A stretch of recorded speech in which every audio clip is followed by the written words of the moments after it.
오늘 우리에게 주신 하나님의 말씀은 예레미야 14장 7절에서 12절까지 말씀입니다. 여호와여, 우리의 죄악이 우리에게 대하여 증언할지라도 주는 주의 이름을 위하여 일하소서. 우리의 타락함이 많으니이다. 우리가 주께 범죄하였나이다. 이스라엘의 소망이시오, 고난당한 때의 구원자시오, 어찌하여 이 땅에서 거류하는 자같이 하룻밤을 유숙하는 나그네같이 하시나이까. 어찌하여 놀란 자 같으시며 구원하지 못하는 용사 같으시니이까. 여호와여, 주는 그래도 우리 가운데 계시고 우리는 주의 이름으로 일컬음을 받는 자이오니 우리를 버리지 마옵소서. 여호와께서 이 백성에 대하여 이와 같이 말씀하시되, 그들이 어그러진 길을 사랑하여 그들의 발을 멈추지 아니하므로 여호와께서 그들을 받지 아니하고 이제 그들의 죄를 기억하시고 그 죄를 벌하시리라 하시고, 여호와께서 또 내게 이르시되, 너는 이 백성을 위하여 복을 구하지 말라. 그들이 금식할지라도 내가 그 부르짖음을 듣지 아니하겠고 번제와 소제를 드릴지라도 내가 그것을 받지 아니할 뿐 아니라 칼과 기근과 전염병으로 내가 그들을 멸하리라. 아멘.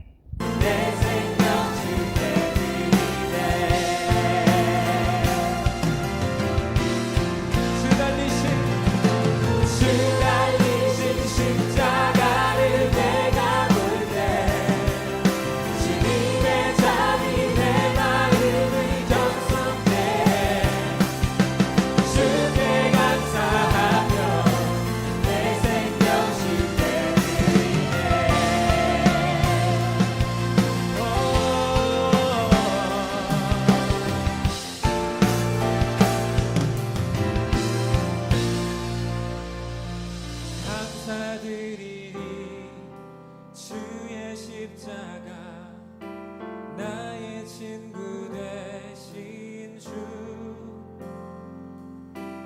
감사드리리 주의 십자가 나의 친구 되신 주. 감사드리리 주의 십자가 나의 친구 되신 주. 감사드리리 주의 십자가 나의 친구 되신 주. 주 달리신 십자가를 내가 볼 때 주님의 잠이 내 마음을 경솔해 주께 감사하며 내 생명 주께 드리네. 주 달리신 십자가를 내가 볼 때 주님의 잠이 내 마음을 경솔해 주께 감사하며 내 생명 주께 드리네.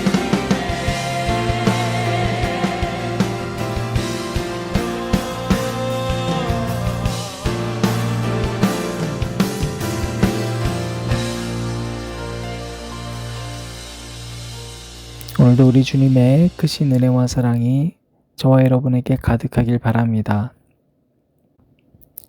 여러분, 우리는 기도가 너무 중요하다고 배웠죠. 사실 종교적 언어로서 우리가 기도를 생각하면 형식적으로 그냥 중요하다고만 생각하겠지만 여러분, 이게 굉장히 중요합니다. 여러분, 우리 인간들의 세상, 우리가 살아가는 세상에서도요, 대화가 중요하잖아요. 대화가 단절된 곳은 소통이 사라지고요, 이해할 수 없어지는 것처럼요, 그리스도인인데 하나님과 대화하지 않는다? 그거는 십중팔구 가짜입니다. 자, 그러니까 기도가 중요하죠. 예레미야가 이제 기도를 하는데요, 지금 이 시대 배경은 여호야김, 유대의 18번째의 왕의 시대입니다. 근데 이때쯤 가뭄이 온 겁니다. 비가 오지 않고 아주 뜨거운 열기로 가득 찼습니다.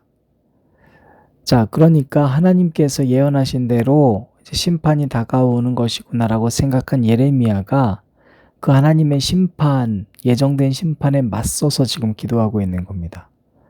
멋있죠? 마치 모세 생각도 나는 것 같아요. 하나님과 뭔가 지금 내 기도로 절대로 하나님의 심판을 우리 백성들에게 내리지 말아달라고 애걸복걸합니다. 예레미야가 왜 하나님이 심판하는지를 사실 알고 있어요. 7절 보면요. 먼저 고백을 해요. 죄악과 타락함과 범죄 행위 때문이다. 그러면서 죄악이 우리에 대해서 증언해도 무슨 말이냐면 죄악이 결국엔 얘네들 정말 잘못했어. 얘네들 정말 심판받아 마땅해라고 증거하는 그 죄를 이미 범하고 있는 거예요. 그런데 이거랑 상관하지 말고 하나님은 하나님의 이름을 위해서 그냥 일해달라는 겁니다. 그럼 그 하나님의 이름은 뭔가? 8절에 예레미야가 지금 이렇게 기도하는 거예요. 하나님의 이름은 소망이잖아요. 하나님의 이름은 고난당한 때 구원자잖아요. 그런데 왜 아무 상관없는 것처럼 대하냐는 거예요. 나그네처럼. 당신의 백성을 구원해주고 소망을 심어줘야 되지 않냐는 거예요. 9절에 보면 왜 놀란 척 하냐는 거예요. 알고 있으면서. 그리고 왜 구원하지 못하는 것처럼 연기하냐는 거예요. 결론적으로 하나님은 그래도 여전히 우리 가운데 계시지 않냐. 당신이 그렇게 말했으니까. 그리고 당신이 선택한 백성이니까 버리지 말아라. 참 여러분 대단한 기도죠. 하나님과 맞서서 이런 기도할 수 있는 게 용기예요. 이 기도를 여러분 우리가 먼저 내일까지 이어서 계속해서 이 기도에 대한 내용을 볼 건데요.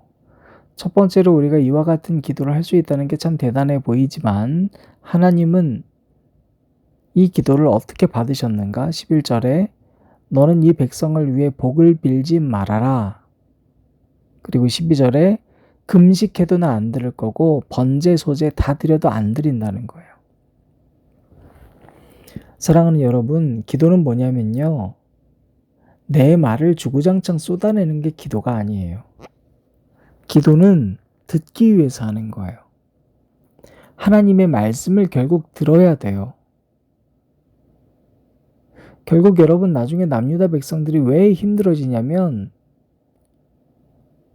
포로 생활을 하라고 하셨던 하나님의 그 이야기를 사실 왕들이 듣지 않아요.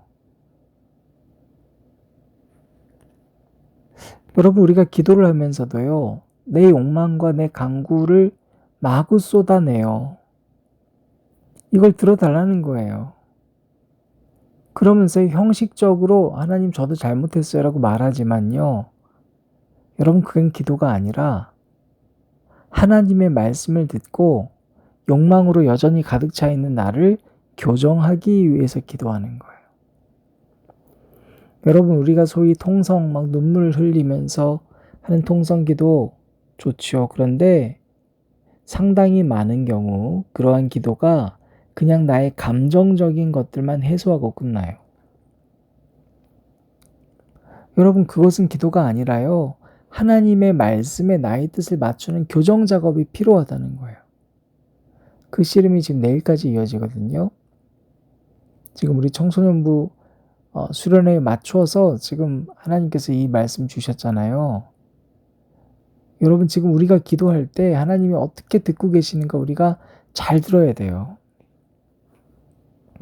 자, 지금 하나님께서 예레미야가 하고 있는 이 회개의 기도를 왜 안 들어주시는 걸까요? 해답은 간단해요. 오늘 말씀에서 이미 하나님이 이야기하셨어요. 10절에 그들은 어그러진 길을 사랑하며 그들의 발을 멈추지 아니하므로 여호와께서 그들을 받지 않는다. 이유가 분명한 거예요, 여러분. 그냥 하나님이 싫어 이게 아니라 알고 계세요. 여러분 입술로는 하나님 잘못했다고 이제 저의 죄가 보인다고 하나님 저 죄인이라고 악행을 했다고 고백하는 것 같지요? 그런데 여러분 여전히 삶은 안 바뀌고 싶은 거예요. 여전히 발은 내가 가고 싶은 곳으로 향하려고 하고 있어요. 여전히 내 삶은 내가 옛날에 해왔던 것을 그냥 반복하고 싶은 거예요. 그런데 입술로는 회개를 해요. 하나님 잘못했습니다. 이제 내가 죄인임을 고백합니다. 그건 회개가 아니라 그 순간을 모면하려고 하는 계략일 뿐이에요. 신용만 하는 거예요. 여러분, 지금 하나님께서 이렇게 가슴 아프게 눈물 흘리면서도 엄히 꾸짖고 있는 이유는요, 그들의 입술이 아니라 그들의 삶의 태도가 잘못되었기 때문이에요. 말씀을 몰라서도 아니고 예배 행위가 잘못된 것이 아니라 기도를 잘 안 해서가 아니라 그들의 삶에서 보이는 모습이 악했기 때문이에요. 이번 주 말씀을 비유하자면 어떤 겁니까? 실제로 옷은 입었지만 배로 허리띠를 두르진 않았어요. 내 마음대로 살고 싶은 거예요. 그리고서 입술로는 누구보다도 회개 기도를 잘해요. 여러분, 우리가 소통할 때도 마찬가지잖아요. 부모님과 자녀들이 싸울 때 자녀들이 공부하면 될 거 아니냐고 방문 쾅 닫고 들어가죠. 그럴 때 많잖아요. 하나님과 사이도 마찬가지예요. 여러분, 우리가 예배를 드리면서도 나 예배 이 정도면 됐잖아요. 내가 이 정도 예배 드리면 됐지 뭘 또 해요. 내가 기도도 잘했고 헌금도 하고 아니 더 이상 뭘 어떻게 하라고요. 여러분, 하나님은 그걸 원하시는 게 아니라 그 말씀을 듣고 오늘 우리들의 삶의 방향이 비로소 이제 몸의 언어가 바뀌기를 바라시는 거예요. 입술로만 되뇌이는 신앙생활이 아니라 그래서 늘 삶은 똑같이 반복되고 입술로는 회개하고 입술로는 찬양하고 귀로는 말씀 듣고 내 삶의 태도는 내 발걸음은 늘 똑같은 곳을 지향하는 것이 아니라 그 반대예요. 우리가 늘 향하던 그 발걸음이 우리가 늘 소나기에 쥐고 내려놓지 못하고 있는 그 물동이가 이젠 깨어지고 사라지기를 주님 바라시고 계시는 거예요. 그런데 여러분, 지금 보세요. 이 관점으로 우리가 오늘 예레미야의 기도를 한번 보자고요. 어떤 기도 태도인지 아세요? 하나님이시잖아요. 여러분, 회개 기도한 사람이요. 잘못했어요. 저는 잘못했는데요. 그런데 하나님이시잖아요. 하나님은 하나님의 일을 하세요. 여러분, 이것이 회개의 자세입니까? 이것은 마치 저도 저 잘못한 거 알아요. 그런데 당신이 그러면 안 되지. 여러분, 이것은 소통의 태도가 아니에요. 전혀 바뀌고 싶지 않은 거예요. 지금 이 이스라엘 백성들 예레미야의 기도를 통해서 알 수 있는 영적인 상태는 입술로는 회개하고 잘못했대요. 그런데 지금 기근이 오고 가뭄이 오니까 그래서 하는 거예요. 나 이거 힘든 상태 조금 어느 정도 벗어나 보려고. 나 잘못했다고 인정할 테니까 하나님 당신이 바뀌라는 거예요. 나는 내 삶은 좀 바뀌고 싶지는 않다는 거예요. 하나님이시니까 하나님은 당신의 일을 하라는 겁니다. 사랑하는 앉은 자리 새벽 기도회를 들으시는 여러분, 이제 우리가 한 가지 기도할 것이 있습니다.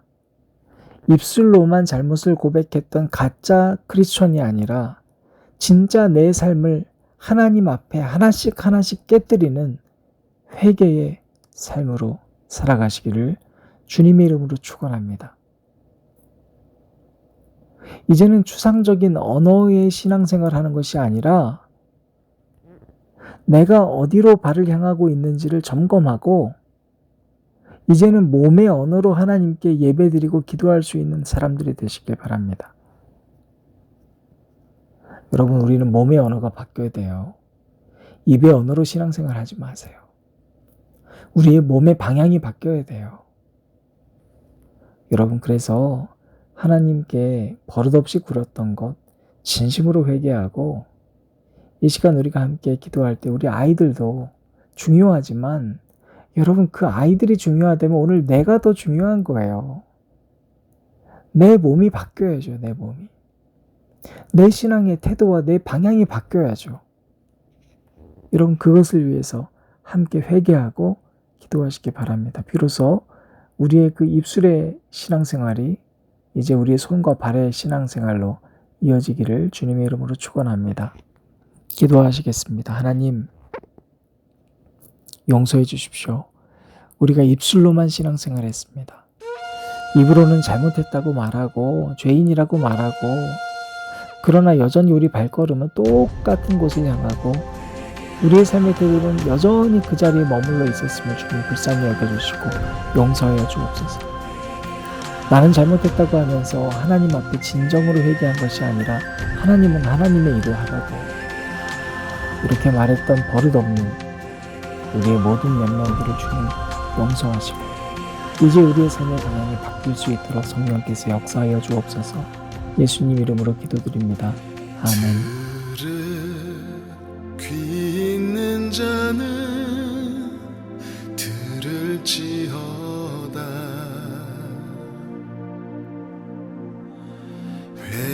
회개하라, 천국이 가까이 왔노라.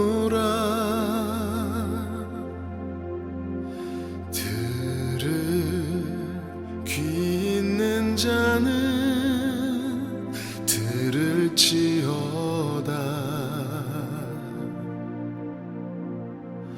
회개하라, 천국이 가까이